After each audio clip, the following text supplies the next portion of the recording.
Praise the Lord. प्रभु के नाम की स्तुति हो। आज सुबह ग्रेस कलीसिया के इस आराधना सभा में मेरे साथ जुड़े हुए सबको यहाँ पर हम स्वागत करते हैं। यीशु मसीह में मेरा प्रेमी सलाम। हालेलुया। क्यों मैं डरूं, मैं ना डरूंगा, तू मेरी चट्टान। आज का मेरा संदेश भी कुछ इन्हीं गीतों के लफ्ज़ों के साथ जुड़ा हुआ है। हालेलुया। बहुत सालों पहले मैंने एक प्रचारक को सुना था जिनको मैं बहुत करीबी से जानता हूँ, मेरे घर में रह चुके हैं, मेरे एक गुरु के समान है। उन्होंने प्रचार में इस तरह से कहा, बताया उन्होंने। वो एक जंगली इलाके में रहते हैं जहाँ पर ट्राइबल्स जो है वो रहते हैं। वो बता रहे थे कि वहाँ पे बहुत मीटिंगें होती है ट्राइबल्स में। तब अगर कोई एक एवरेज सा मीटिंग हो गया तो ये ट्राइबल्स है ना, तो उनके अंदर तरह तरह की तकलीफें, बीमारियां, परेशानियां निरंतर। शहर में भी होता है लेकिन गांव में क्योंकि लोग बहुत सीधे होते हैं, सिंपल होते हैं, वो जल्दी से कबूल करते हैं या वो बता देते हैं। तो बता रहे थे कि मीटिंगों में जब आराधना शुरू होता है तभी लगभग 60-70-80% लोगों की समस्याएं उसी आराधना के दरमियान ठीक हो जाती है। तो मैंने ऐसे ही पूछा बाद में कि आप क्यों ऐसा बोल रहे थे कि ऐसे आराधना में ही ठीक हो जाता। हम जानते हैं आराधना में सामर्थ्य है, आराधना में ताकत है, आराधना में प्रभु की उपस्थिति है। तो उन्होंने बोला कि हमारे जीवन की बहुत सारी समस्या है, हम जानते हैं कि उसके पीछे का कारण शायद शैतान है या उसका, लेकिन वो बोले कि बहुत सारी समस्याओं के पीछे कुट्टी पिशाच होते हैं। कुट्टी यानी छोटा, पिशाच, पिशाच समझते हो, छोटा शैतान। और वो लगभग मीटिंगों में तब आता है जब आप देखोगे कि एक बच्चा बहुत ज्यादा रो रहा है, तो वो कुट्टी पिशाच उसको ऐसा आके चुगली करता है। या आप कोई मीटिंग में बैठे हो और बार बार आपको इधर उधर आपका ध्यान जा रहा है, या बहुत सारी परेशानियां जो आम तौर पे हमारे पास हमारे साथ होती है, सर में दर्द, उधर पेट में दर्द, ये वो, बोले ये सब जो छोटी छोटी तकलीफें हैं ना हमारे जीवन में, ये पास्टर साहब बता रहे थे कि ये बहुत सारी चीजें ना कुट्टी पिशाच लेके आते हैं। और वो छोटे हैं, ऐसे कहीं से भी घुस जाते हैं और फिर परेशान करते हैं हमको। लेकिन आराधना शुरू होता है ना, तो ये कुट्टी पिशाचों का औकात नहीं कि वो आराधना का सामना कर सके।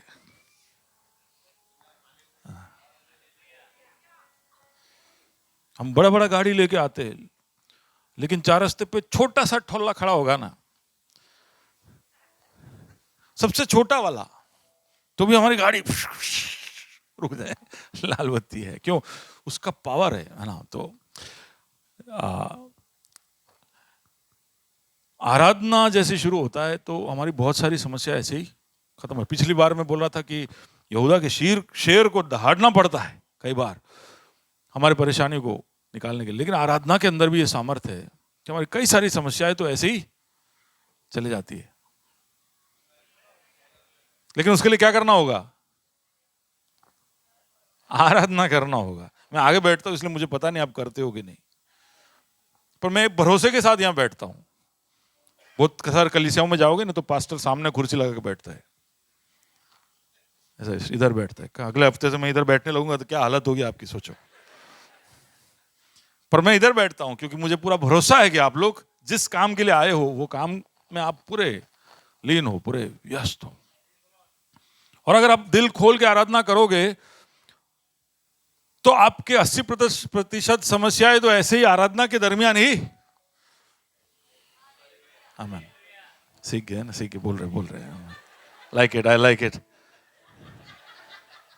हसमुखलाल हंसो। जब कोविड आया था तो पहले पहले वैक्सीन नहीं था, दवाई नहीं थी, तो भी आप हॉस्पिटल में जाओगे तो दवा लगाते थे, इंजेक्शन देते थे। फिर आप पूछो डॉक्टर को कि भाई क्या कर रहे भाई, दवा तो है नहीं इसका, तो कौन सा दवा लगा रहे हो? उसको बोलते ब्रॉड स्पेक्ट्रम ड्रग्स, है ना, वाइड स्पेक्ट्रम, ब्रॉड स्पेक्ट्रम ऐसे ही बोलते शायद। तो आराधना वो ब्रॉड स्पेक्ट्रम ट्रीटमेंट है ना, जो आप यहां समस्या लेके आए हो और आराधना में लीन हो गए तो 80% तो वहीं ठीक हो जाएगा। बाकी जो 20% है उसके लिए फिर पास्टर को खड़ा होना पड़ता है, उसमें भी पता नहीं कितने तीर लगते हैं, कितने ठीक होते हैं। प्रभु की उपस्थिति में आप एक अपेक्षा के साथ आए हो तो कभी भी मायूस न करने वाला आपके यहां पहुंचने से पहले यहां आ चुका है।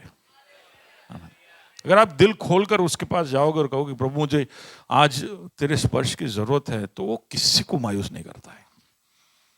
कोई भी उसके पास आया, वो बिना उसके स्पर्श के उससे एक उत्तर पाए, जवाब पाए नहीं गया। उसका स्वभाव ही नहीं है कि आप उसके पास आओ और आपको ऐसे भेजे चल चल आज टाइम नहीं, ऐसा नहीं बोलेगा।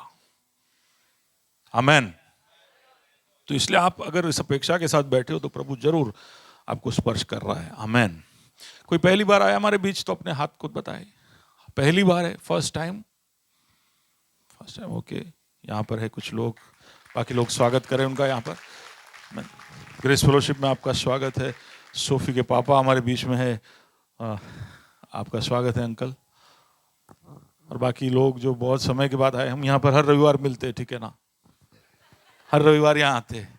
हम आपको मिस करते, आप जब आते नहीं और रविवार तो हम ढूंढते रहते आपको, हाँ, कि कहाँ हो आप। सुरेंद्र क्या है भाई, क्या है क्या है, हम भी पापा बने हैं। हाँ, सुरेंद्र पापा बना तब से गायब ही है। Okay, welcome back. ओके, हाय, बाइबल उठाए, ऐलान करे जल्दी से। आज मेरे पास समय ज्यादा नहीं है। ये मेरा बाइबल है, प्रभु का प्रेरित वचन है, जीवित है, प्रबल है, चोखे धार से काटता है, गहराई तक छेदता है, मेरी भावनाओं को परखता है, मेरे विचारों को जांचता है। ये उपदेश के लिए, समझाने के लिए, सुधारने के लिए, शिक्षा के लिए लाभदायक है। ये मेरे वार का हथियार है, मेरे बचाव का रहस्य है, मेरे पांव के लिए दीपक है, मेरी राह के लिए उजाला है। इसने दिखाया मैं क्या था, याद कराता है मैं क्या हूँ, ये बताता है कि मैं क्या बनूंगा। मैं इसकी ताजगी के लिए तत्पर हूँ, मैं इसके छुटकारे के लिए बेताब हूँ, मैं इसे सुनने के लिए तैयार हूँ। हमारा खुदाबंद हमेशा हमेशा हमेशा हमेशा महिमा पाए, फजल और इत्मीनान हम पाए। आमेन। आज का मेरा सब्जेक्ट एफेसियों की 32 अध्याय है, उसका 10वां कलम है। एफिसियंस चैप्टर 6 वर्स 10। एफिसी 6 और उसका 10 पढ़ता हूं। इसलिए, सब जोर से बोलिए, इसलिए। एक और बार, इसलिए।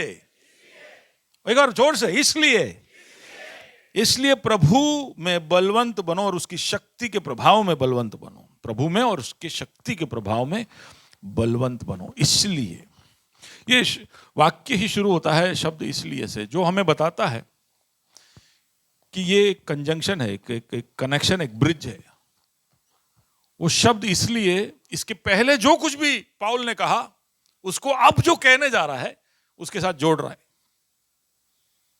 अब अध्याय 1 से लेके 5 तक, यानी 6ठे अध्याय है, 5 अध्याय के अंदर जो कुछ भी बोला, वो बोलने के बाद पाउल कह रहा है इसलिए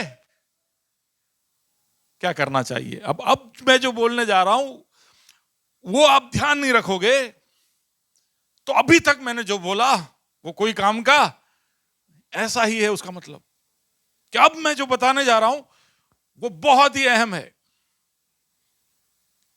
6ठे अध्याय में मैं जो बोल रहा हूं वो अगर तुम नहीं ध्यान दोगे तो 5 अध्याय का जो आपका अध्ययन है, जो पढ़ाई है, वो व्यर्थ है, वो बेकार है। हमारे जीवन के भी कई सारे अध्याय हैं और शुरुआत के अध्यायों में बड़े जोश के साथ हम काम करते हैं। मैं कई बार सोचता हूं कि जो चाइल्ड प्रोडिजीज होते हैं, जो बचपन में ही बहुत चमक जाते हैं, देखा होगा ना आपने, कभी गाने के इसमें आते हैं, कभी पढ़ाई में आते हैं। चाइल्ड प्रोडिजीज बहुत जल्दी ही बहुत चमक जाते हैं, वो बहुत लंबा रेस नहीं दौड़ पाते, क्योंकि उनके अंदर जो पेट्रोल था वो बचपन में ही जल के खत्म हो जाता है। इसलिए ये बात शायद बहुत पहले ही मैंने समझ लिया, इसलिए मैं मेरे बच्चों को ज्यादा प्रोडिजी बनने देता नहीं। बोले तुम थोड़ा लेट प्रोडिजी बनो, तुम चमको लेकिन थोड़े तुम्हारे 5वें 6ठे अध्याय में चमको, क्योंकि पहले चमक लिया और लास्ट में तुम बैठे रहे तो फिर मतलब नहीं है। आप समझे? रेस कैसे शुरू किया उससे ज्यादा मायने रखता है कि रेस तुम कैसे खत्म कर रहे हो। पौलुस कहता है इसलिए, अब ये इसलिए क्यों कह रहा है उसके लिए हमको पूरा एफएसयू को पत्री पढ़ना पड़ेगा, लेकिन मैं जल्दी से आपको बता देता हूं कि एफएसयू की पहले 5 अध्याय के अंदर पौल क्या कह रहा है, ताकि आपको समझ में आए आगे मैं जो कहने जा रहा हूं। आप अध्याय 1, 2, 3 जब पढ़ोगे, वर्स नंबर चैप्टर नंबर 1, 2, 3, तो वहां पर मसीह के पीछे आने वाले लोगों का दर्जा क्या है वो बता रहे। आपने मसीह को स्वीकार किया, आप उसके चेले हो गए, आप उसके संतान हो गए, तो उससे आपको क्या मिला, आपका क्या दर्जा हो गया, वो पहले 3 अध्याय में बताता है। देखिए, हम लोग को बहुत इंटरेस्ट इसी में होता है कि हम उद्धार पाए, हम बच जाए, हम बंधन से मुक्ति पाए। पर प्रभु केवल हमको बचाने के लिए नहीं आया, हमको जीताने के लिए आया है। अब समझ पा रहे हो? हमेशा हमारा स्वभाव ऐसा ही है कि हम फंसे हुए हमें बचा लो, फंसे हुए हमें बचा लो। प्रभु बोलते हैं बचा लिया, अब तुम्हें जिताना चाहता हूं, अब तुम्हें एक शूरवीर बनाना चाहता हूं। I want to make you powerful. मैं जैसा हूं वैसा मैं तुम्हें बनाना चाहता हूं। ये नहीं कि हमेशा तुम गिर जाओ मैं उठाओ, तुम गिर जाओ मैं उठाओ। वो जैसे ही हमें बचा लेता है वो हमें एक दर्जा देता है। चाहे वो दर्जा हम जब अध्यायों को पढ़ेंगे तो उसमें देखेंगे कि एक तो कि हम प्रभु यीशु में कितना आशीषित है, कितने ब्लेसेड है, वो हमारा दर्जा है कि वी आर नाउ ब्लेसेड, बहुत ही आशीषित है। हमारा बुलाहट, संतों में हमारा मिरास, पवित्र आत्मा का सामर्थ्य जो हमें मिलता है, अगर ये सब हमें मिल गया है तो हम कितने आशीषित है। पौल याद दिलाता है वी आर ब्लेस्ड। प्रभु में आगे तो वी आर ब्लेस्ड। बोलिए आई एम ब्लेस्ड, मैं आशीषित हूं। पौल कहता है कि तुम मसीह में आ गए तो तुम अब जिंदा कर दिए गए हो। You are made alive, made alive, यानी तुम्हारे अंदर मौत के स्वभाव तुम्हारे शरीर के अंग अंग में भी खत्म होते जा रहे हैं। You are raised and you are now exalted with God. तुम्हें केवल प्रभु ने मुर्दों से उठाया ही नहीं, अब तो उठाकर तुम्हें ऊंचाइयों की ओर लेकर जा रहा है। ये तुम्हारा दर्जा है, अब तुम्हें मिलने वाला है। प्रभु तुम्हें ये, तुम्हारे जीवन में प्रभु की योजना ये है कि वो तुम्हें और जिंदा करता जा रहा है। तुम्हें पिता के साथ उसने एक सुलह, एक मेल मिलाप के रिश्ते में ला दिया है, और उसकी वजह से दूसरों के साथ एक मेल मिलाप के रिश्ते में हो। आप मसीह में आ गए तो ये आपका दर्जा है, और आपको पवित्र आत्मा की भरपूरी उसने दी है। पहले 3 अध्याय पढ़ोगे तो तीनों अध्याय में पौल ये बताता है हम सबको, ये सब अब ये तुम हो, this is what you are. मसीह के चेले तुम ऐसे हो। और फिर अध्याय 4 और 5 जब पढ़ोगे तो वहां पर देखोगे कि क्योंकि अब तुम्हारा दर्जा ऐसा है, क्योंकि अब तुम इस कंपनी में हो तो अब तुम्हें ये यूनिफॉर्म पहनना पड़ेगा, क्योंकि तुम इस कंपनी में हो तो अब तुम्हें इतने समय पे आना पड़ेगा, क्योंकि अब तुम हमारे बड़े कंपनी के भाग हो चुके हो तो तुम्हें अब इस तरह से लोगों के साथ बात करना पड़ेगा। एक ओरिएंटेशन, अगला 4 और 5वें अध्याय के अंदर कि क्योंकि तुम मसीह हो और तुम में इतना सब कुछ प्रभु ने निवेश कर दिया है, तुम्हें इतना सब दे दिया है, वो इसका प्लान है, वो तुम्हें उठाना चाहता है। तो अब तुम्हारे अंदर किस तरह का स्वभाव होना चाहिए, that is it. Chapter number 4 और 5 जब पढ़ोगे तो हमारा जो व्यवहार, हमारा आचरण, हमारा बिहेवियर, प्रभु में हम कैसे होने चाहिए, वो पौल बताता है। पौल कहता है कि तुम्हें एकता में चलना चाहिए, जब सेवा कर रहे हो तब, और जब दूसरों को बांध रहे हो तब तुम्हारे अंदर उनके साथ एक मन एक चित्त होना जरूरी है। क्योंकि तुम अब एक ऐसे दर्जे के हो, तुम अब भेदभाव नहीं कर सकते, झगड़ नहीं सकते, ईर्ष्या नहीं रख सकते, तुम बहुत सारी चीजों को अब तुम्हें छोड़ देना पड़ेगा। क्योंकि तुम एक ऐसे दर्जे में पहुंच गए हो जहां तुम आशीषित हो, तुम जीवित हो, तुम प्रभु के आत्मा से भरपूर हो। तो तुम्हें एक दूसरे को जोड़ने में अपनी पूरी ताकत लगानी होगी। दूसरा कि तुम्हें अलगदाई में जीना होगा। बहुत सारी चीजें हैं जिसे तुम्हें उतार फेंकनी होगी, बहुत सारी चीजें हैं जिसको तुम्हें मार देना होगा, बहुत सारी चीजें जो तुमको पहन लेना होगा। तुम्हें एक प्रभुता में रहना होगा या धार्मिकता में रहना होगा, प्यार में चलना होगा, तुम्हें प्रकाश में चलना होगा, तुम्हें आत्मा की भरपूरी में चलना होगा। So you have to live in unity, in godliness, in separation और सबमिशन। 5वां अध्याय हम देखोगे तो वहां पर पति पत्नी के साथ कैसे होना चाहिए, माता पिता बच्चों के साथ कैसे होना चाहिए, गुलाम अपने मालिक के साथ कैसा होना चाहिए, एक दूसरे को सबमिट होकर रहना चाहिए। ये तुमसे एक्सपेक्टेड है। अब ये सब क्योंकि तुम्हारा दर्जा ऐसा है, तुम्हारा व्यवहार और आचरण ऐसा होना चाहिए। ये बता रहा है एफएससी 1, 2, 3, 4, 5। अब वो मेरे साथ पहले क्या बताया, पहले क्या बताया, योर पोजीशन इन क्राइस्ट, तुम्हारा दर्जा। Number 2, your conduct in Christ. आप हो मेरे साथ, आपको समझ में आ रहा है ना? हाँ, ओके। क्योंकि ये 2 चीजें हैं अब तुम पर है, तो अब इसमें से तुम बच नहीं सकते हो। इससे बचना है तो अब तुम्हारे उद्धार को तुमको वापस लौटा के देना पड़ेगा। तुम बचाए गए हो, तुम उद्धार पाए हुए लोग, तुम प्रभु के लोग हो, बड़ा सीरियस पोजीशन है। तो अब तुम्हारे पास एक ही रास्ता है आगे, इसलिए no way out, only one option, you have to do this. अगला मैं जो बोलने जा रहा हूं वो तुम्हें करना पड़ेगा, नहीं तो ये सब व्यर्थ है, ये दर्जा व्यर्थ है। प्रभु ने तुम्हें जो कुछ दिया है ना, और जो उसकी योजना तुम्हारे लिए व्यर्थ है। अगर इस तरह का स्वभाव तुम नहीं दिखा पाओगे तो तुम्हारा मसीह कहलाना व्यर्थ है।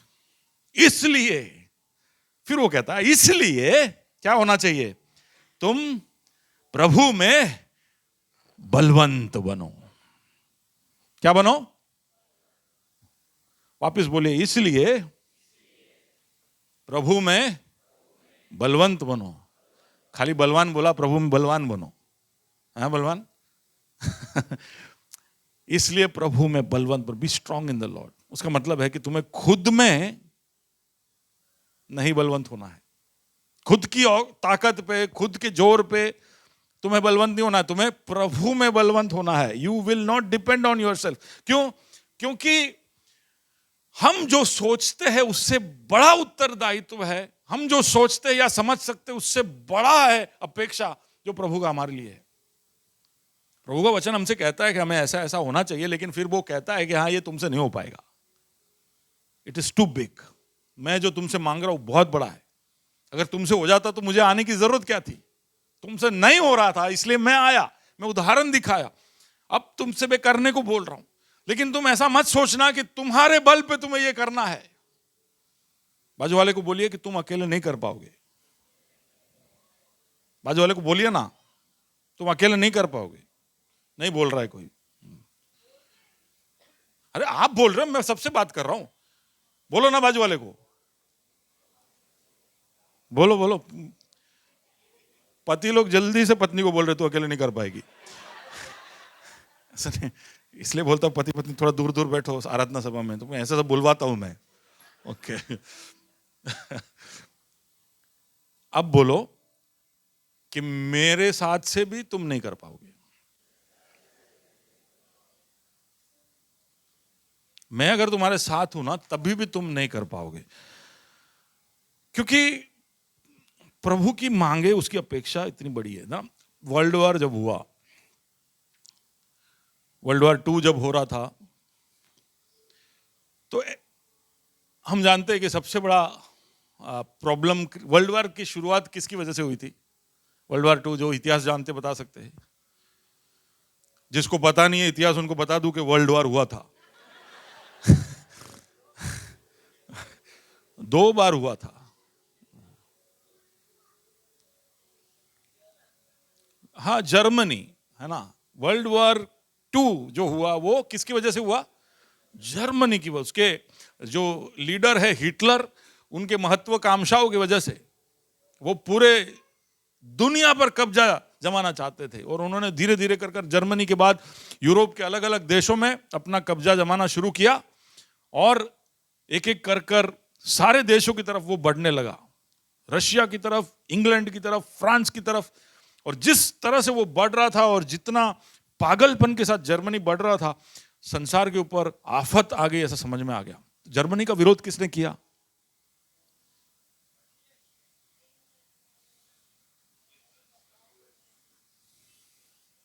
कोई एक देश ने नहीं किया, कोई एक देश ने नहीं किया। अगर आप इतिहास पढ़ोगे तो आपको पता चलेगा, एलाइड फोर्सेस ने, एलाइड फोर्सेस का मतलब है America, UK, Canada, Australia, England, France, India, हम सब इकट्ठे हुए। इंडिया से थोड़े ही गए थे, लेकिन गए थे। हम सब क्या थे? Allied forces. और हम सब मिलकर हिटलर को हराने में लग गए। एक वर्ल्ड वॉर में भी योग्य होता है कि हमारी ताकत को और बढ़ाना। युद्ध में आप जब निकले हो तो क्या करना है? ताकत को बढ़ाना है। इसलिए नहीं कि शायद अमेरिका उस समय नहीं कर सकता था। अमेरिका ने एक बॉम्ब फेंका, युद्ध खत्म हो गया। याद है ना? याद है कहां क्या हुआ था? हिरोशिमा नागासाकी में एक बॉम्ब डाल दिया, सब रुक गए उस दिन, बोले अब नहीं लड़ना है। एक देश अपने आप काफी था, लेकिन फिर भी 6 सालों तक युद्ध घमासान चलते रहा, एलाइड फोर्सेस। तो ये है हाल युद्ध के अंदर। जब लोग अपनी मजबूती को बढ़ाते हैं, तो हम तो एक ऐसे युद्ध में है जो कभी रुकता नहीं। मसीह लोग भूल जाते हैं कि हम क्रूज शिप में नहीं, बैटल शिप में है। जोर से बोलिए, मैं क्रूज शिप में नहीं, बैटल शिप में हूं और फेलोशिप में हूं।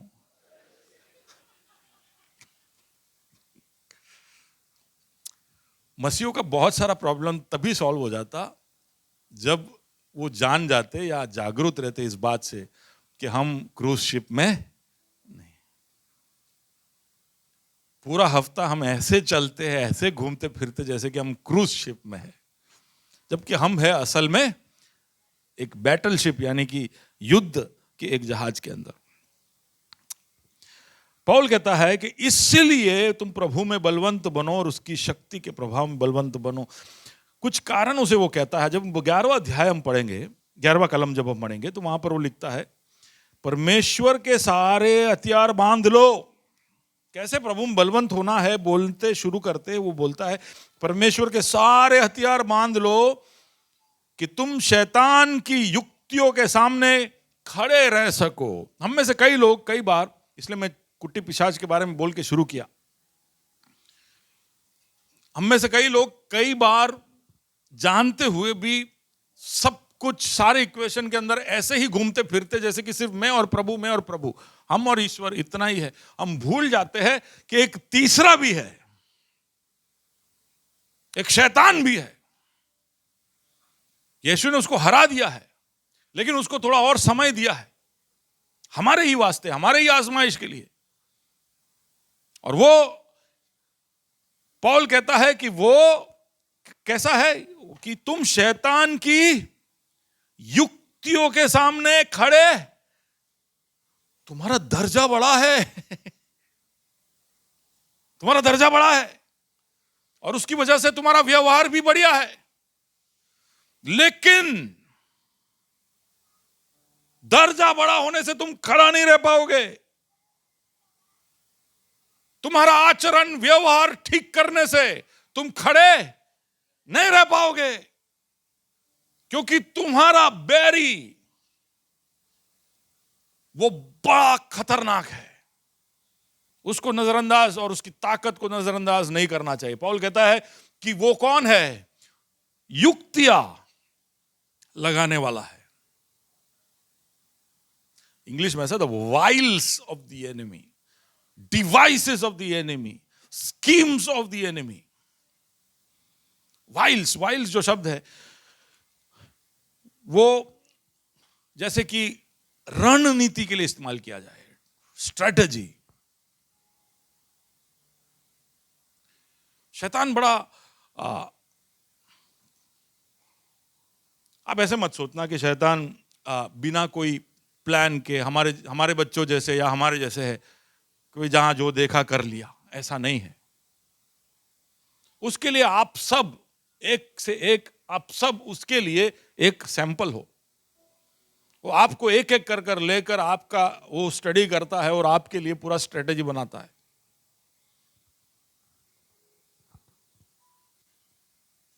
विश्वास नहीं होता? शैतान क्या करता है? किसके बारे में? आपका नाम लेके बोलिए कि शैतान मेरे बारे में स्ट्रेटेजी बनाता है। सुना आपने? आपको खुद को सुना? डर लगा?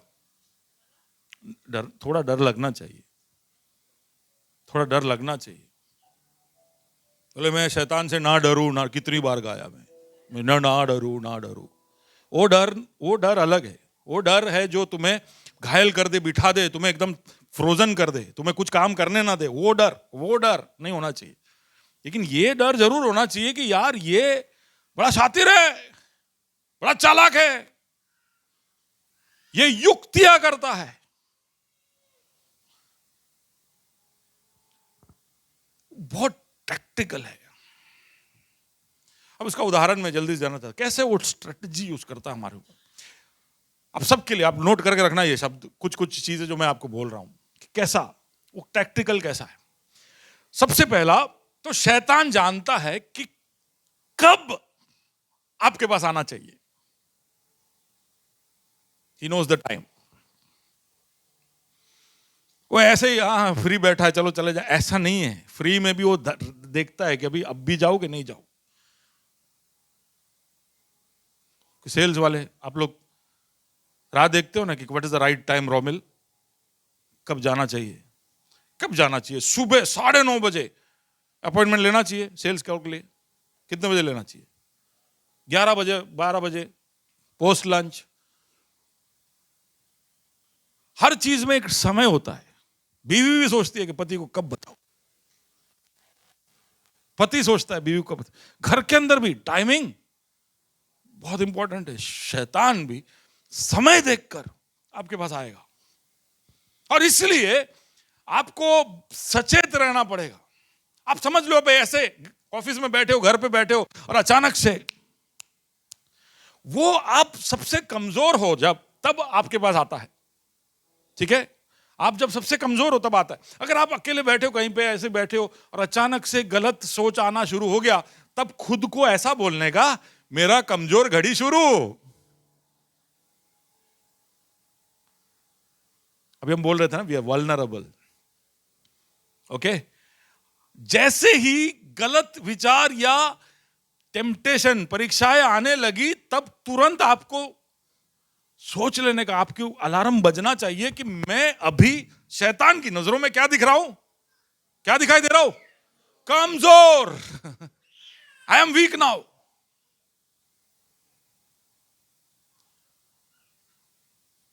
ईव हवा के पास कब पहुंचा? जब वो अकेली थी, आदम सो रहा था। वो ऐसे ही टहल रही थी, सारी चीजों को देख रही थी। यीशु के पास भी पहुंचा ना शैतान? कब पहुंचा? 40वें दिन। 40 दिन तक नहीं है उसके पास। 40वें दिन शैतान पहुंचता है यीशु के पास। क्या वो जब परमेश्वर के पुत्र के पास भी जाता है तो सबसे कमजोर समय को देखकर जाता है। कभी कभी, अब मैंने कहा कि आपकी कमजोर घड़ी, कभी कभी आपके जीत के बाद, अब हम जीते हुए होते हैं तब कमजोर होते हैं क्या? हम जब जीते हुए तब कमजोर होते हैं। पर वैसे तो अभी मैं पूछ रहा हूं ऐसा इसलिए, बाकी जीते हुए तो कैसा होता है? I am on the top of the world, I am the champion of the world, I am the king of the world. खाली वो बोट के वहां खड़ा रह के वो बोला। हम तब ऐसे लगता है कि हमें कोई छू नहीं सकता है, तब भी हम कमजोर थे। उसका मतलब क्या है कि ऐसा नहीं कि हम जब खुद को कमजोर समझते हो, पर ऐसी कमजोर घड़ियां हमारे जीवन में आती है जो शैतान को दिख जाता है। यरीको के गिराने के बाद इज़राइल अपने सबसे मजबूत समय में था। उस मजबूती में, उस जय के, उस उत्सव के बीच में, उस बड़े ओवर कॉन्फिडेंस के साथ वो आई नाम के एक छोटे शहर के ऊपर अटैक करता है। इतिहास पढ़ो आप, आई नाम का एक शहर, छोटू सा शहर। इज़राइल उनको देखकर बोलता है, यार हमारे में से 3000 लोगों को ही भेजो यार, इतने छोटे शहर में हमारे सबको जाने की जरूरत भी। लड़ने गए, प्रभु से पूछा भी नहीं, अपनी ताकत में गए। क्यों? हमने यरीको को गिराया। किसको गिराया? हमें कौन? हमें कौन? यरीको को गिराने वाले। आई क्या चीज है? आई में गए, लेकिन वहां से आई आई आई करके भागे। मराठी में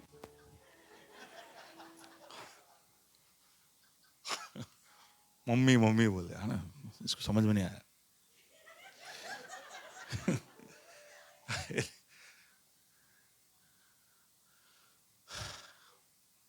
एलिया कार्मेल के ऊपर बाल के सारे भविष्यवक्ताओं को डराता, मार देता, लेकिन आप अगला ही अध्याय पढ़ोगे तो छुप रहा है। तो शैतान क्या है? बड़ा शातिर है, युक्तियां करने वाला है। वो आपकी कमजोर घड़ी को देखकर वो आप पे अटैक करता है। हम कई बार ये सोचकर घबरा जाते कि यार शैतान से कब तक लड़ूं। शैतान कभी आपके साथ पूरा टाइम लड़ने आता ही नहीं है। उसके पास इतना सारा टाइम नहीं है, उसके पास लोग नहीं है। सुब्रो, उसके पास लोग नहीं है। जब आदम और हवा के सामने आए थे तो समझो ऐसा 100 करोड़ थे, समझो, शैतान और उसकी सेना। और सामने कौन थे? आदम और हवा। तो बेचारे पे दया आना चाहिए कि नहीं? 100 करोड़ वर्सेस, और आदम तो सो रहा था, तो 100 करोड़ वर्सेस 1। लेकिन फिर हमने जो गेम बजाया है इतिहास में, अभी हम कितने हैं? अभी हम कितने हैं? 800 करोड़, और शैतान और उसकी सेना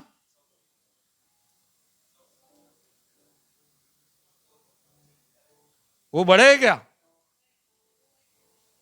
अब जिसको रेशियो प्रोपोर्शन आता है वो बताइए कि कैसा टिल्ट हुआ बाजी हमारी तरफ।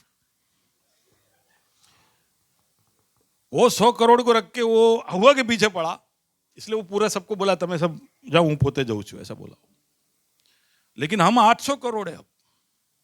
अब उसका एक सेनानी हम 8 लोगों के पीछे पड़ा है। ये फ्रंट रो में, फ्रंट रो के लिए एक है। इधर जो लगा हुआ है ना वो पीछे नहीं आ पाएगा। आप समझ पा रहे हो?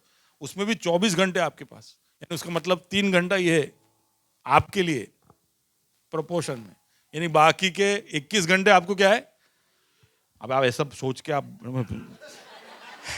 बोले बोले पास्टर है कीधु से 21 कलाक जलसा 3 कलाक लड़ाई, ऐसे ऐसा मैं समझा रहा हूं आपको, है ना। तो ऐसा सब कैलकुलेशन मेरे सामने स्वर्ग में भी मत बोलना।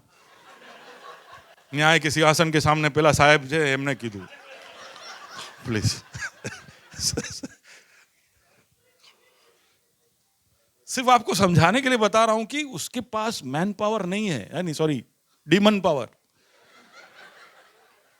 तो वो आपके ऊपर बहुत ज्यादा समय नहीं वेस्ट कर सकता है। तो इसलिए आप जब उसे लगता है कि कमजोर हो तभी वो आपके पास आएगा। और ऐसा नहीं है कि वो 3 घंटा आपके लिए उसने रखा है तो 3 घंटा एक साथ वो करेगा, नहीं है ऐसा। वो सुबह आएगा, फिर 10 बजे आएगा, फिर 2 बजे आके देख के जाएगा, 4 बजे, 6 बजे। और उसका मतलब है कि वो 3 घंटे को उसने 8-10 टुकड़ों में बांट दिया। उसका मतलब शैतान जब आपकी आजमाइश लेता है तो शायद 10 या 15 मिनट के लिए आ सकता है आपके पास। आपके प्रैक्टिकल एक्सपीरियंस से आप बता सकते हो कि बात सही है पास्टर। जब परीक्षाएं आती है ना तो 10-15 मिनट के लिए आती है। 10-15 मिनट मैंने अगर सामना कर लिया फिर अगला 3-4 घंटा निकल जाता है। कितने लोग बोलते सही है कि नहीं? वो इसलिए ही है। तो यानी आप जब लड़ाई करते हो तो आपको कितनी देर लड़ना है? 10-15 मिनट। बोलता हूं गिव एंड टेक। आप जब टेम्पटेशन का सामना करते हो तो वो 10-15 मिनट बहुत क्रिटिकल है। उस समय में आप वहां पर क्या करते हो वो तय करता है कि आप हारोगे या जीतोगे। आप उठ के चले जाते हो, आप फोन लगाते हो, आप माहौल को बदल देते हो, आप फोन बंद कर देते हो, आप डेटा ऑफ कर देते हो, क्या करते हो वो डिसाइड करेगा। लेकिन वो सिर्फ 10 मिनट 15 मिनट के लिए। फिर वो आपको देखता बोलता है हद तेरी या धद तेरी, जो भी बोल के वो चला जाता है। फिर आता है बे आ गया पाछो। समझ रहे हो? वो राह देखता है कि आप कब कमजोर हो। इज वेरी टैक्टिकल, आपकी पूरी स्टडी कर कर। दूसरा कि वो छल से आता है ना। वो कभी भी सीधा सीधा वो जैसा है वो आपके सामने नहीं आता है। वो हमेशा एक ढोंग या एक अच्छा सा रूप लेके आपके सामने आएगा। और इसलिए प्रभु का वचन कहता है कि तुम बुद्धिमान बनो, क्योंकि तुम्हें पहचानना पड़ेगा कि क्या सही या क्या गलत। वो हमेशा छल में आएगा। प्रभु का वचन कहता है कि वो प्रकाश का दूत बन के आएगा। He'll come like an angel of light, चमकता हुआ। और हमें से कई लोग पहचान नहीं पाएंगे कि ये कहां से आया, किसकी ओर से है। तो वो छल से आता है। ईव के पास, हव्वा के पास जब आया तो हव्वा ने सर्प को देखा, सर्प बात कर रहा है, पर उसको क्यों प्रॉब्लम नहीं लगा पता है? क्योंकि वहां पर बड़े आध्यात्मिक बातें हो रही थी।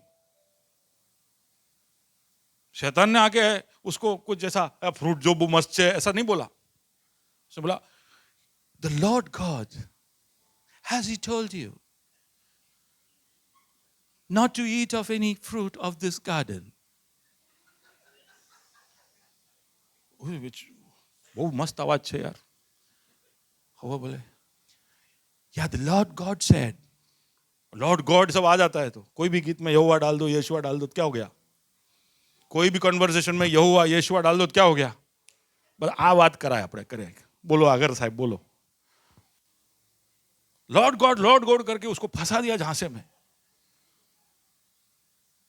आजकल भी ऐसी होता है। बहुत सारे लोग ऐसे प्रभु का नाम लेके आपके सामने बहुत कुछ बोल देते हो और आप बड़े निष्कलंक होके सब सुन लेते हो। देखिए वो छल कपट करके आएगा। उसका एक ही मकसद है कि आपको जो दर्जा मिला है वो दर्जे से आपको वंचित करे। प्रभु की उस दर्जे के अनुसार आपसे जो अपेक्षा है वो अपेक्षा से आपको दूर रखे। तो वो युक्ति करेगा। क्यों? क्योंकि वो दर्जे पे वो खुद आना चाहता था।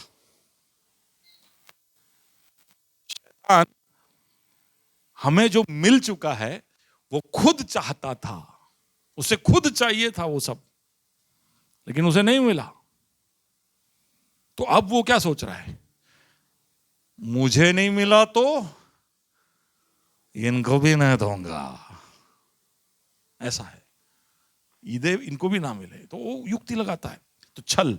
तीसरा कि वो हमसे समझौता करवाता है, कॉम्प्रोमाइसेस। अब उसमें कॉम्प्रोमाइज में क्या है कि सत्य को छोड़ने को नहीं बोलता है कि तुम ये छोड़ दो, जाओ ना चर्च में, जाओ जाओ, एमा શું છે, जाओ, જવું જોઈએ, બધા જવું જોઈએ, ટાઈમસર જવું જોઈએ, ત્યાં ઊભા બી રહેવું જોઈએ, પણ સોમવારે થોડું કોમ્પ્રોમાઇઝ કરી લેવાય। जो वचन तुमने सुना है એ બધું થતું હોય કે માણસથી થાય ના થાય, તમે સાધારણ માણસો છો, તમારાથી ના થાય, ऐसा तुम्हारे अंदर ही आवाज सुनाई देगी, ए साहब तो क्या है वो બધું यार, બધું થતું હોય। ऐसा सोच आया है कि नहीं, आया है कि नहीं? वो क्या है, वो समझौते का आवाज है जो आपके अंदर आ रहा है, थोड़ा कर लो यार, कर लो यार। अरे साहब बहुत बहुत ढूंढने के बाद एक लड़की पसंद आई है, नॉन बिलीवर है, आप भी तो ढूंढ के नहीं दे रहे हो हमको, तब हम ढूंढ ले। अब समझ पा रहे हो क्या हो रहा है, क्या हो रहा है? समझौता। क्यों समझौता? क्यों ये समझौता है?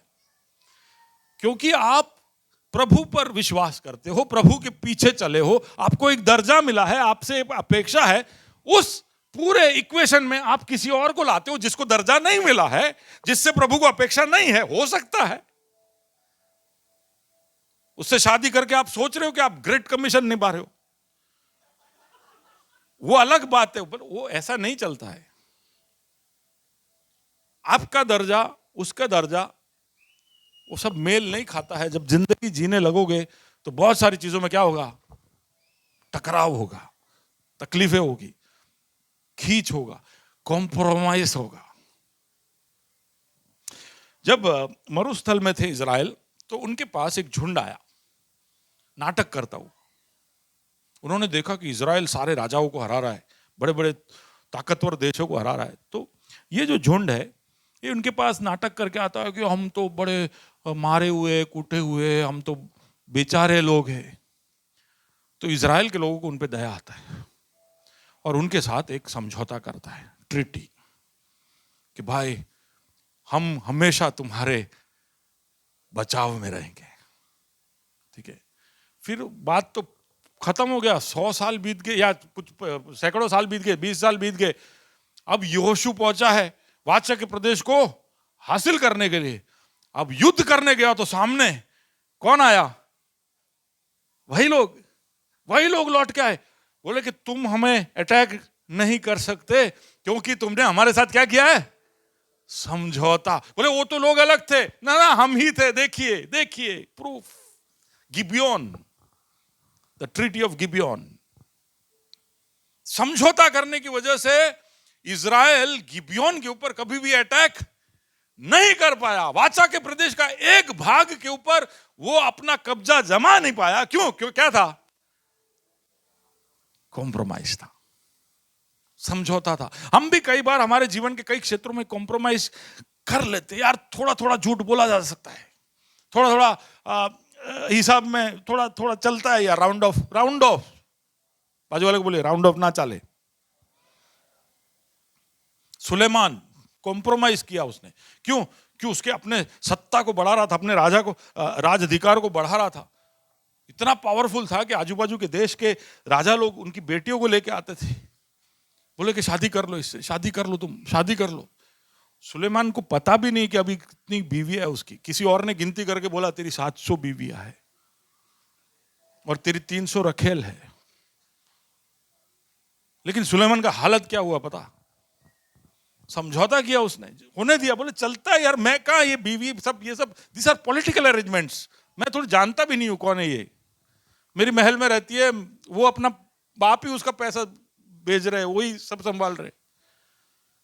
समझौता हम जानते हैं, लेकिन सुलेमान का क्या हालत हुआ। पिछले हफ्ते हम डिवोशन में देख रहे थे कैसे यीशु अपने चेलों के पैर धोता है।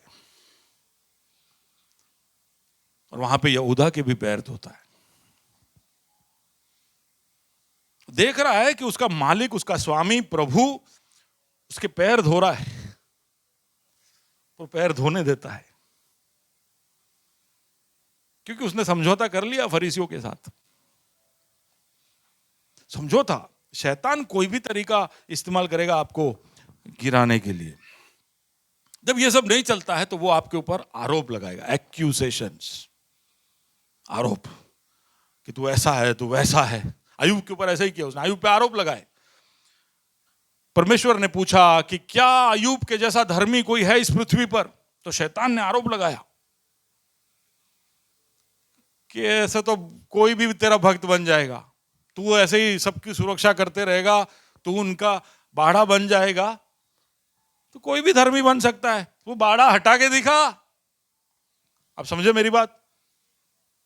शैतान का आरोप हम पे ऐसा है कि प्रभु तेरा छत्र छाया है, तेरा प्रोटेक्शन है, इसलिए ये लोग सब सुधरे हुए, थोड़ा सा इनको बाहर निकाल, मैं बताता हूं इनका सही कलर। ऐसे किसी ने चर्च में किया, ऐसा बोलते, मुझे पता नहीं, मैंने एक स्टोरी पढ़ा कि सब लोग आराधना कर रहे थे ऐसा, और गाना गा रहे थे कि Lord I surrender all, I surrender all, मेरा सब कुछ तुम्हारा है प्रभु, ये वो। अचानक से 2-3 लोग बंदूक लेके अंदर घुसते, ठै ठै ठै, जो भी यीशु मसीह को अपनाते हैं वो यहीं खड़े रहे, बाकी भाग जाए। तो 2 लोग खड़े रहे, बाकी भाग गए। फिर उन्होंने अपना मास्क निकाला, बंदूक नीचे रखा, बोले क्या अब आराधना करते।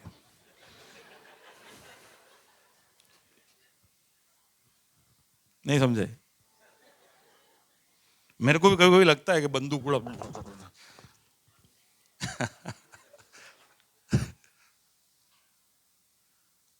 फेयर वेदर क्रिश्चियंस, जब मौसम अच्छा है, माहौल अच्छा है, तो प्रभु भी अच्छा ही है। लेकिन थोड़ा सा कुछ बिगड़ा, फिर क्या हुआ? शैतान ये एक्यूजेशन हम पे डालता है कि इनका लाइफ सही जा रहा है, इसलिए ये लोग, बाकी इनको तेरे से कोई प्रेम नहीं है। पर प्रभु जानता था अय्यूब कैसा है, इसलिए उस पर हर तरह के आजमाइशें होने के लिए प्रभु अनुमति देता है। लेकिन हम जब प्रकाशित वाक्य पढ़ेंगे, रेवलेशन चैप्टर 12 वर्स 1 to 12, तो वहां पर एक चित्र है, वहां पर ऐसा कि एक समय था जब शैतान परमेश्वर के उपस्थिति में जाता था और हम पर आरोप लगाता था। लेकिन यीशु मसीह के मौत से जी उठने के बाद शैतान को वहां से पटका गया। अब शैतान प्रभु के पास, प्रभु की उपस्थिति में नहीं जा सकता है, हम पर आरोप नहीं लगा सकता है। क्यों? क्योंकि हमारे आरोप किसने उठा लिए? यीशु ने उठा लिए। तो अब वो आरोपी है, लेकिन वो प्रभु की उपस्थिति में जाके आरोप नहीं लगाता, वो दूर दूर से चिल्लाता, आओ छे, आओ छे, ऐसा दूर दूर से प्रभु को ऐसा कौन बूम पाड़े? कौन बूम पाड़े? वो सुमित ऐसा है वैसा है, तो उसको एको में सुनाई देता है। प्रभु बोलता है, जो भी वो चिल्ला रहा है, यीशु बोलता है आई कवर इट। ठीक है, लेकिन वो प्रभु के सामने आपके ऊपर आरोप नहीं लगा सकता, लेकिन वो आपके कान में आकर आपके ऊपर आरोप लगा, वो प्रभु के सामने नहीं जा सकता, लेकिन वो आपके सामने आता है। पॉल, कहां था तू थर्सडे को रात के 10:30 बजे?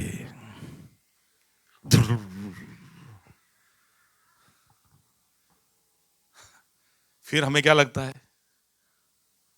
फिर हमें दोष, और सैटरडे शाम को सबके पास वो पहुंचता है। जो सैटरडे शूरवीर होकर निर्णय लेकर रात को सो जाते, काले तो गम्य तेम करें चर्च में जईस, उसको संडे सुबह कान में आके बोलता है ठंडी वधारे छे, वरसाद कदाच पड़से, लास्ट वीक तने डबल डोज मળી છે।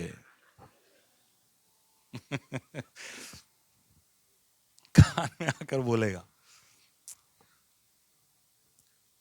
वो आप पर जब स्वर्ग में आरोप नहीं लगा सकता तो वो आपके कान में आके वो आरोप लगाता है। और इसलिए कई बार हम लोग ना अपने आप को शर्मिंदा, दोषी, थकित, बेचैन, व्याकुल, पता नहीं कि डिप्रेस्ड, फ्रस्ट्रेटेड, ये आवाजें आप लोगों के लिए रोमी 8:1 में लिखा है कि जो प्रभु यीशु में है उनके ऊपर अब कोई भी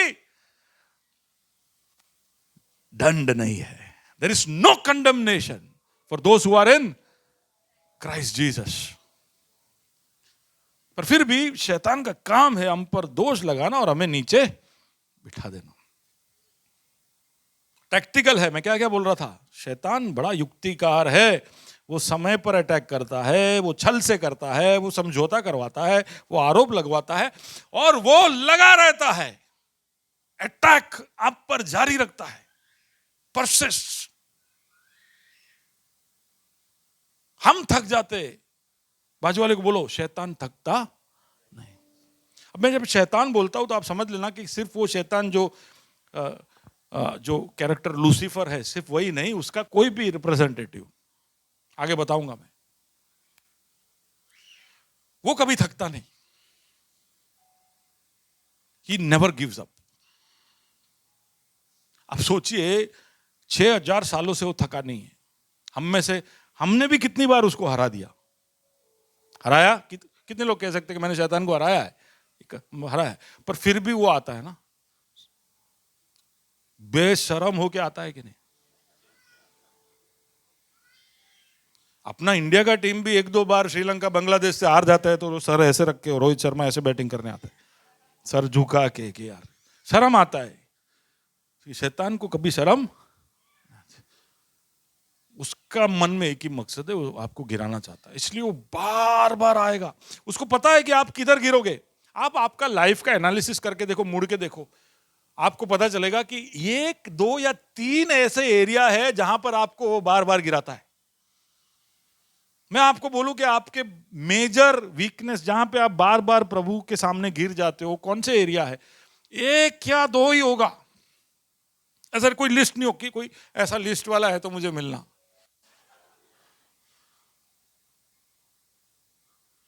आप वर्शिप में जरूर आना, वाइड स्पेक्ट्रम काम कर जाएगा आप पे। लेकिन आप देखोगे कि एक ही इलाके में वो आपको बार बार गिराता है, गिरा, और आप रेजिस्ट करते रहोगे। वो उसको कोई शर्म नहीं है, वो आएगा वापस। अब क्या है, अब क्या करके विश्वास नहीं होता है तो आप सैमसन और दिलैला की कहानी को पढ़ लो। शिमशोन का कहानी पढ़ा है? आप पढ़ोगे ना, जब वैसे तो कई बार कई औरतों ने, फिलिस्तियों ने कई कोशिशें कर ली कि शिमशोन की ताकत का रहस्य क्या है वो पता करे, लेकिन शिमशोन बोला नहीं। जिस दिन भी वो गिरा उसके पहले भी आप देखोगे कि शिमशोन को दिलैला कई बार पूछती है कि तू सच में मेरे से प्यार करेगा तो मुझे बताएगा, तुझे मेरी चिंता नहीं इसलिए तू नहीं बताता। लास्ट में थक के उसको नींद आ रही थी तो वो बोल देता है। और फिर क्या होती है हम जानते हैं। शैतान छोड़ेगा नहीं, वो बार बार आपके द्वार पे आके खटखटाएगा। यूसुफ की कहानी पढ़ेंगे तो वहां पर पोतीफार की बीवी के विषय में ऐसा लिखा है कि वो रोजाना, वो रोज यूसुफ को बोलती थी आजा मेरी गाड़ी में बैठ जा। ऐसा ही कुछ। हम सोचते हैं कि पोतीफार की बीवी एक दिन उठी, उसको ऐसा मूड आया, उसने बुला लिया, बात हो गया और यूसुफ भागा। ऐसा नहीं है, रोज बुलाती थी, रोज। और फिर एक दिन ऐसा हुआ कि यूसुफ को भागना पड़ा, हद हो गई। और फिर हम जानते हैं कि यूसुफ के साथ क्या हुआ। He keeps trying। यीशु को भी एक बार उसने परीक्षा लिया, फिर दूसरा लिया, फिर तीसरा लिया। ये उसका स्टाइल है कि 3 बार तो वो ट्राई करता ही है।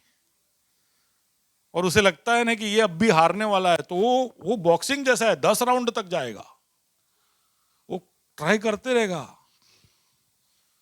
उसका कोशिश यही है कि हमें गिरा दे। वो नहीं थकने वाला, हम थकेंगे। अब इसलिए पौलुस कहता है, इसलिए तुम प्रभु में बलवंत रहो। तुम प्रभु में बलवंत बने रहो। He never stops trying, ठीक है। So he persists। फिर वो क्या, वो हमारे मनों में शैतान एक और उसकी युक्ति यह है कि प्रभु के ऊपर हमें शंका डालना, डाउट्स, शंका डालना कि प्रभु को तुमसे प्यार नहीं, प्रभु तुम्हारे लिए कुछ करने वाला नहीं है, तू तो ऐसा ही है इसलिए प्रभु ने तेरे को डिमोट कर दिया है। हाँ, हवा के साथ भी ऐसे ही किया उसने कि नो हवा, सॉरी ईव, ट्रांसलेट करना भूल गया। No Eve, that is not true. If you eat this tree, you will not die. You will become like him. तुम उसके जैसे हो जाओगे। Oh really? वो नहीं चाहता कि तुम उसके जैसे बनो। See, that is the beginning of the fall. हव्वा के मन में उसने प्रभु के लिए शक उत्पन्न किया कि प्रभु तुम्हारी भलाई नहीं चाहता भाई, तेरी भलाई तेरे को खुद मैनेज करना पड़ेगा। हाँ, ऐसा है, प्रभु मेरी भलाई नहीं चाहता है तो फिर मुझे ही कुछ करना पड़ेगा।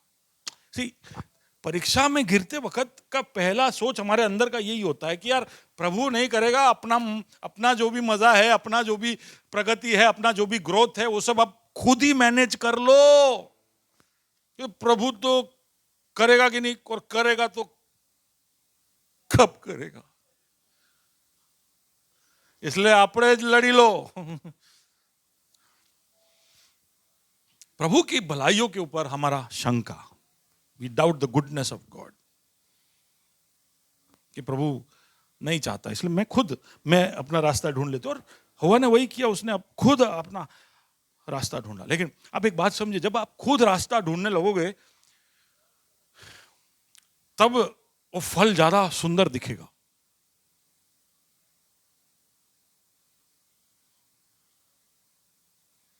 कोई साधारण चीज भी ज्यादा सुंदर दिखे ना तो समझ लेने का रेड फ्लैग। आप हो मेरे साथ? कोई चीज आपको ज्यादा खींच रही हो, कल तक तो इतना नहीं लग रहा था, डाउटफुल चीज है ये। जितना सुंदर है उससे ज्यादा सुंदर दिखे, वो चीज में गड़बड़ है। अब आपके जीवन की सच्चाई के साथ आप इसको रिलेट कर रहे हो, मैं ऐसा सोच रहा हूं, कुछ होगा, कुछ तो होगा आपके सबके लाइफ में जहां पर जितना वजन देना चाहिए उससे ज्यादा वजन आपने दे दिया है। भाई केवी लागे लिया जोड़े कोई लगन करे मारा जो तो मारा माटे तो परी जेवी छे। भाई सब लोग आपके पापा मम्मी भाई बहन सब बोल रहे कि नहीं अरे तुम्हारी मैचिंग नहीं थती, बोले कि ना मारा मांडे तो ये अनारकली छे। अब समझे, मैं एग्जांपल दे रहा हूं। बाजू में शेल्डन वगैरह गा रहे, प्यार तो अंधा है वो देख नहीं सकता।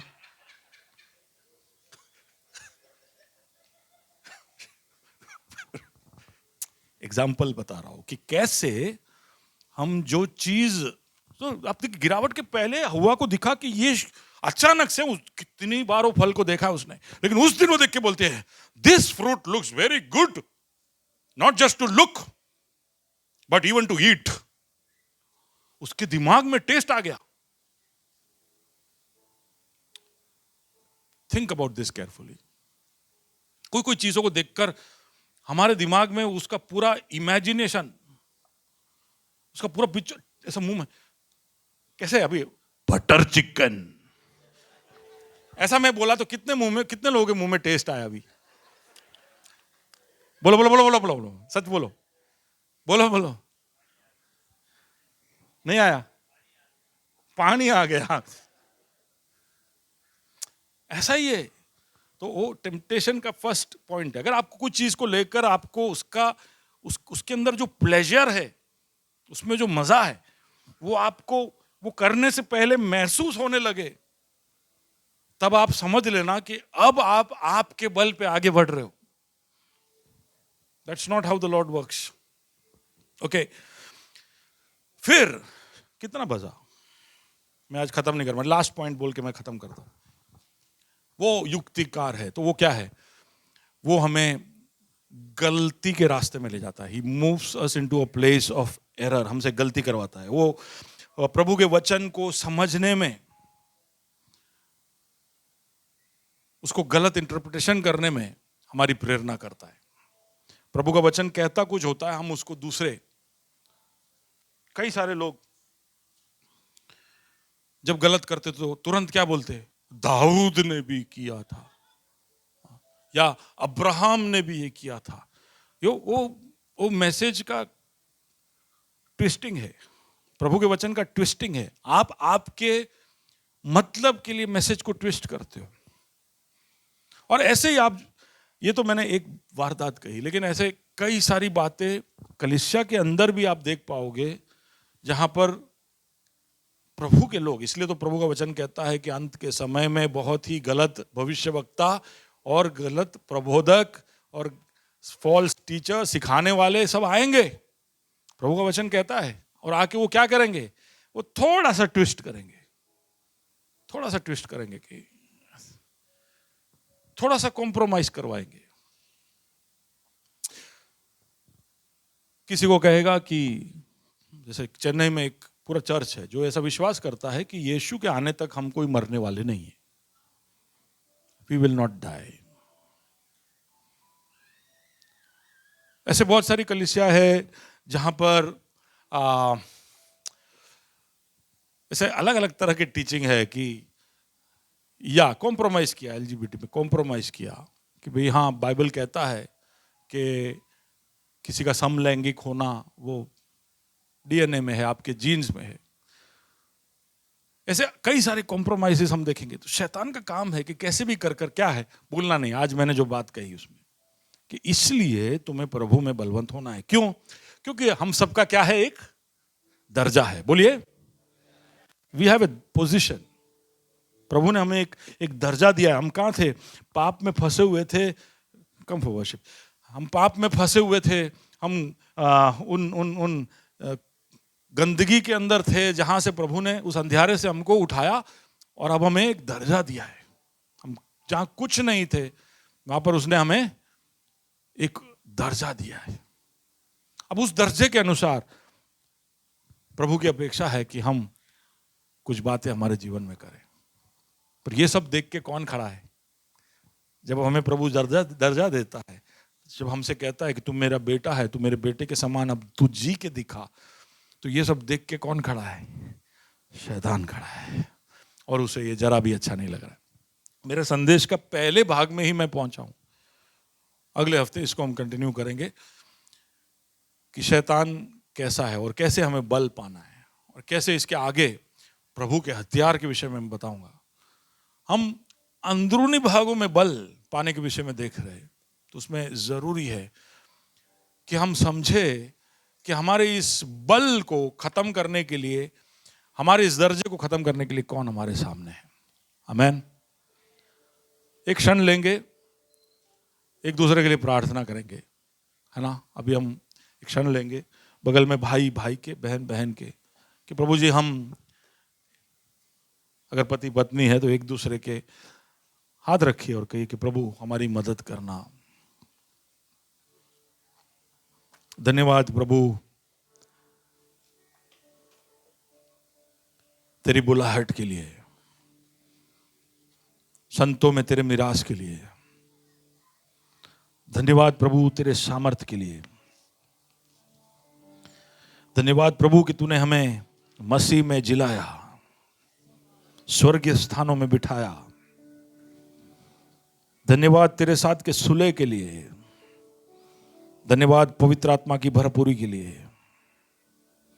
मेरे भाई मेरे बहन को तेरे सम्मुख लेकर आता हूं, और धन्यवाद देना चाहता हूं उसके दर्जे के लिए जो तेरी ओर से उसे प्राप्त हुआ है। पाप में खोई हुई अवस्था से तूने उसको उठाया, और तेरे राज्य का नागरिक बनाया, अनंत जीवन का वारिस बनाया। तेरे साथ तूने उनको दर्जा दिया है। जैसा तू है वैसा तू हमें बनाता है। जो कुछ तेरा है वो तू हमारा बनाता है। इस दर्जे के लिए धन्यवाद देना चाहते हैं। हम दुआ करते प्रभु जी कि इस दर्जे में बने रहने के लिए मेरे भाई मेरे बहन की तू मदद करना, और इसलिए वो तुझ में बल पाए, तुझ में बल पाए प्रभु जी। आज हमने देखा कि इस दर्जे से गिराने के लिए शत्रु शैतान कितनी सारी युक्तियां लगाता है, हमें कैसे भी कर गिराना चाहता है प्रभु। इस दर्जे से हमें वंचित करना चाहता है। इस दर्जे की वजह से हमारे अंदर जो चरित्र होना चाहिए, जो स्वभाव होना चाहिए, हमारा सोच होना चाहिए, हमारी बोली होनी चाहिए, हमारा रवैया होना चाहिए, कई बार हम उससे भी अपने आप को वंचित करते खुदावंत। लेकिन मेरे भाई मेरे बहन की तू मदद करना आज प्रभु जी। वो तुझसे बल पाए, तुझसे बल पाए, तुझसे बल पाए प्रभु जी। तेरी सुरक्षा उसके ऊपर हो प्रभु जी। तेरे लहू का सुरक्षा उनके ऊपर हो प्रभु जी। तेरे स्वर्गदूतों का सुरक्षा उनके ऊपर हो। हालेलुया। और तूने उन्हें जो समझ दी है उस समझ के अनुसार शैतान के युक्तियों को समझकर प्रभु जी वो अपने आप को बचाए रखे, इसके लिए तू उनकी मदद करना।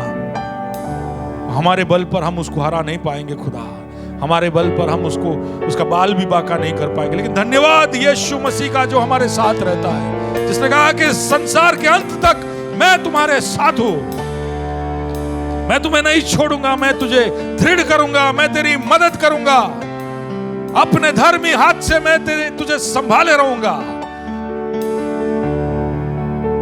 तूने कहा कि युद्ध तेरा है, हमारा नहीं। The battle belongs to the Lord. धन्यवाद, जो मुझ में है वो संसार में है उससे ज्यादा ताकतवर है, इसलिए धन्यवाद। हमारे सामने बनाया हुआ कोई भी शस्त्र या अस्त्र टिक नहीं पाएगा, नाश हो जाएगा, क्योंकि तू हमारे साथ है, तू हमारे साथ है प्रभु जी। मेरे भाई मेरे बहन की तू मदद करना कि हम अपने आप को तुझ में बनाए रख पाए, तुझ में वो सुरक्षित है ऐसा क्लेम करते हुए यीशु मसीह के नाम से मांगते हैं, आमीन। शैतान की युक्तियों से अनजान नहीं हूँ मैं, फाड़ खाने की उसकी फितरत है। शैतान की युक्तियों से अनजान नहीं हूँ मैं, फाड़ खाने की उसकी फितरत है। डरूंगा नहीं मैं, हटूंगा नहीं पीछे, थामे रहूंगा एक ही वादा में। डरूंगा नहीं मैं, हटूंगा नहीं पीछे, थामे रहूंगा एक ही वादा में। प्रभु साथ है मेरे, प्रभु साथ है मेरे, प्रभु साथ है मेरे, प्रभु साथ है मेरे, प्रभु साथ है मेरे, प्रभु साथ है मेरे।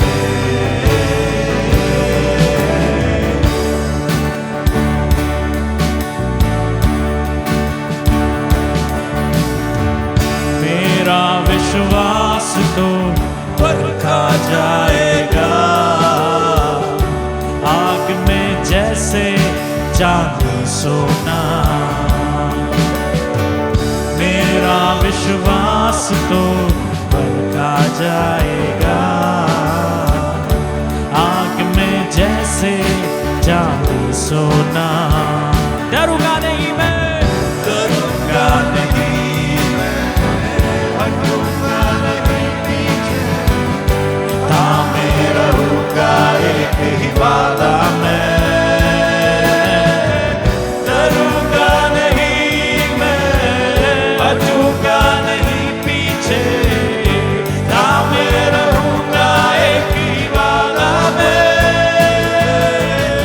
प्रभु साथ है मेरे, प्रभु साथ है मेरे, प्रभु साथ है मेरे, प्रभु साथ है मेरे, प्रभु साथ है मेरे, प्रभु साथ है, प्रभु साथ है मेरे, प्रभु साथ है मेरे,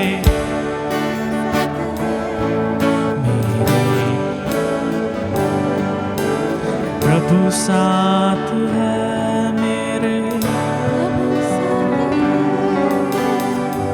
प्रभु साथ है मेरे।